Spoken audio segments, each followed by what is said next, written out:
If Khabib Nurmagomedov had not retired, the history of the UFC lightweight division would almost certainly have been written very differently. Choosing to continue his career while still undefeated, still physically dominant, and still at the peak of his abilities would not have meant a few more fights. It would have meant the extension of an era. Khabib's presence alone would have reshaped the division, altering not only matchups, but also the timing and careers of every contender chasing the belt. After the passing of his father and head coach, Abdulmanap Nurmagomedov, Khabib's motivation was deeply shaken.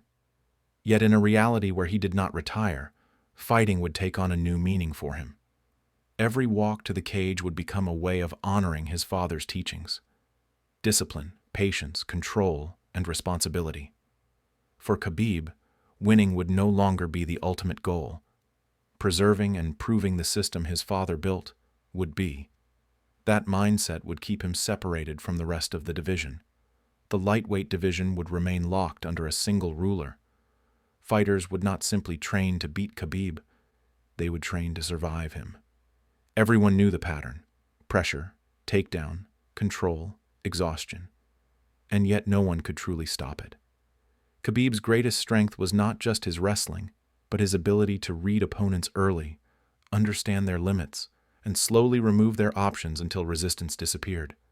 The long-cursed matchup with Tony Ferguson would finally happen. Ferguson's unpredictable style, relentless pace, and willingness to embrace chaos would create dangerous moments early. Elbows would fly, scrambles would test Khabib's composure, and the fight would feel uncomfortable in ways his previous bouts had not. But as the rounds passed, structure would overcome chaos. Khabib would drag the fight into deep waters, impose his rhythm, and turn unpredictability into fatigue. That victory would be remembered as one of the toughest and most meaningful of his career. Soon after, a new challenge would rise in the form of Charles Oliveira. A master of submissions, creative on the ground and dangerous on the feet, Oliveira would represent the evolution of the division. Their fight would be seen as a clash of philosophies.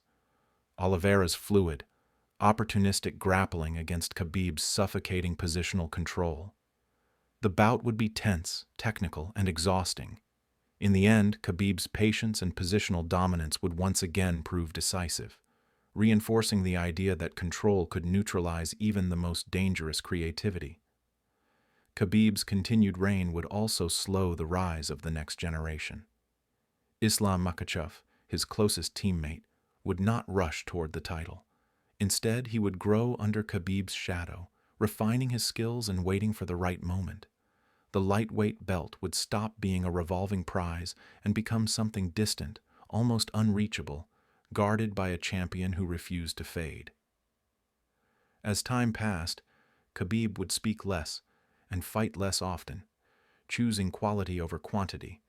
Critics would argue that he avoided risks or limited his legacy by not fighting everyone. But Khabib would never chase public approval. His focus would remain on maintaining perfection, on leaving no visible cracks in his record or his philosophy. Eventually, he would retire anyway, still undefeated, still undisputed. This time, however, he would leave behind not just the image of a champion who quit at his peak, but of a man who extended his dominance long enough to close an entire chapter of the lightweight division by himself. His absence would feel less like a vacancy and more like the end of an era.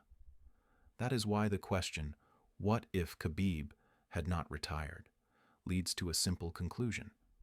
The lightweight division would have remained frozen in his shadow for years, because as long as Khabib Nurmagomedov stood at the top, the summit was already taken.